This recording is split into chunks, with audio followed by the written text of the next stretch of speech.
बंगाल पंचायत चुनाव मतदान के बाद नतीजे का सबको इंतजार। देश भर के एमआईएम के चाहने वालों को बंगाल से बड़ी उम्मीद। 11 जुलाई को उड़ेंगे बंगाल में पतंग, नतीजे का सबको इंतजार। बड़ी खबर इस वक्त की बंगाल से, जहां पर बंगाल पंचायत चुनाव मतदान के बाद रुझान आना शुरू हो चुका है। भले ही एमआईएम के राष्ट्रीय अध्यक्ष बैरिस्टर असदुद्दीन ओवैसी साहब बंगाल पंचायत चुनाव में चुनाव प्रचार में नहीं उतरे, लेकिन उनकी पूरी टीम, बंगाल के स्थानीय टीम ने बड़ी मजबूती के साथ चुनाव प्रचार किए और मतदान के बाद तक लगातार लोगों का रुझान रहा कि इस बार एमआईएम को जबरदस्त वोटिंग मिला है। यानी इस बार पतंग उड़ाने की तैयारी जबरदस्त रहा। बंगाल पंचायत चुनाव में लगातार चर्चे में रहा, चूंकि बंगाल में लोकसभा चुनाव से पहले पंचायत चुनाव लड़ना एमआईएम के लिए बहुत ही बेहतरीन विकल्प था और बंगाल में एमआईएम पार्टी को मजबूत करने के लिए पंचायत चुनाव बड़ा ही बेहतरीन जरिया था और जिसके लिए एमआईएम ने सही फैसला लेकर बंगाल में पंचायत चुनाव में अपना उम्मीदवार उतारा।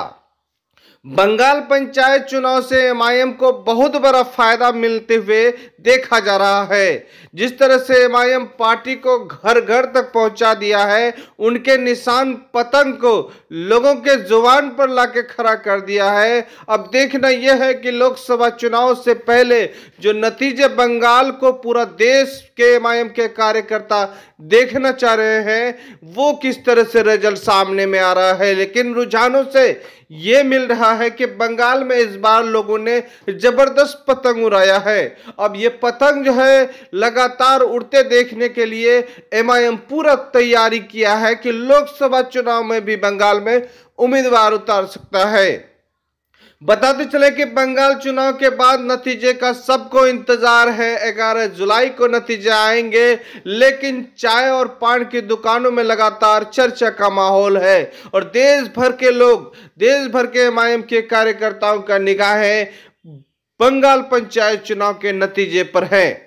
यानी उत्तर प्रदेश नगर निकाय चुनाव जीतने के बाद एमआईएम के हौसले और बुलंद हो चुके हैं। लगातार जो है अपनी पार्टी को मजबूती करने के लिए एमआईएम ने पंचायत नगर चुनाव में अपना उम्मीदवार उतारना शुरू कर दिया है और बंगाल में भी लगातार असदुद्दीन ओवैसी साहब का पूरा उम्मीद है कि इस बार एमआईएम के हक में लोगों ने वोट किए हैं और पूरा इत्मीनान है कि इस बार बंगाल में एमआईएम को बहुत बेहतरीन रिजल्ट हो। क्योंकि जिस तरह से उत्तर प्रदेश में नाउम्मीद था, लेकिन उम्मीद में तब्दील हो चुका है उत्तर प्रदेश और लोकसभा चुनाव की तैयारी में जुट चुके हैं उत्तर प्रदेश के एमआईएम के पूरे जिम्मेदार। इसी तरह से बंगाल में अब पूरी निगाहें हैं और बंगाल के लोगों ने इस बार जो फैसला लिया है, 11 को नतीजे आएंगे और 11 के नतीजे को पूरा उम्मीद है कि एमआईएम के हक में लोगों ने वोट किया है। बड़े बदलाव देखा गया है, लेकिन इस बार जो है पतंग बंगाल में बिल्कुल उड़ेगा और लगातार लोग इंतजार में ही है। बहरहाल विधानसभा चुनाव एमआईएम बंगाल में हारने के बाद उनके तमाम तर कार्यकर्ता पंचायत चुनाव की तैयारी में जुट चुके थे और यही है कि इस बार पंचायत चुनाव में एमआईएम का लगातार चर्चा रहा है और लोगों का भरपूर समर्थन भी रहा है। लगातार आपको इसी चैनल में अपडेट देंगे। अगर आप देख रहे हैं इस चैनल को तो सब्सक्राइब करें, लोगों को शेयर करें और दोस्तों को शेयर करें और लगातार जो है आप खबर से जुड़े रहें।